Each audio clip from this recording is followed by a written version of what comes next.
2009. Drago a Don.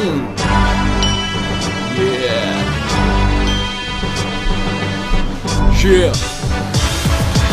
Odmala baví ma hudba, čo počúvam. Aj keď som dobrý, tak z toho len piču mám. Ľudia sa pýtajú, prečo sme zastali. Jebali sme na to príležitosť, sme prechlastali. Teraz tu stojím pevne nohami na zemi. Ja som Drago, pre niekoho kokos skazený. Na takéto reči sa ja z chuti rehocem. Dneska bracho pijeme, tak kokot vôbec nechoď sem. Nechaj nás robiť si svoje a drž piču, lebo to dopadne úplne na piču. S hudbou vstávam, s hudbou aj zaspávam. Pri dobrej hudbe ja vždycky rád chlastávam. Kto vie, ten vie, ak to nie, tak nech sa pozerá. B09 už dávno dozrela. Ty vieš, že sme dobrí, tak priznaj, že sme naj. Alebo to taj a potichu nás uznávaj.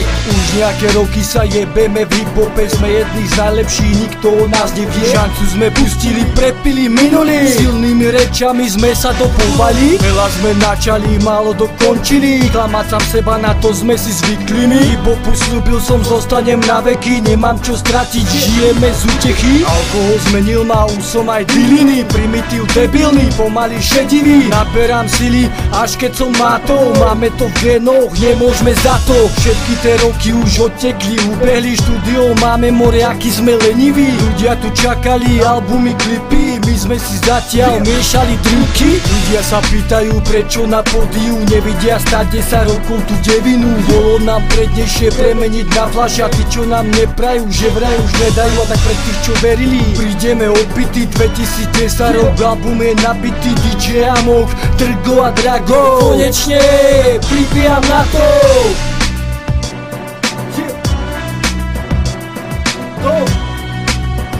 Drago, DJ Amok.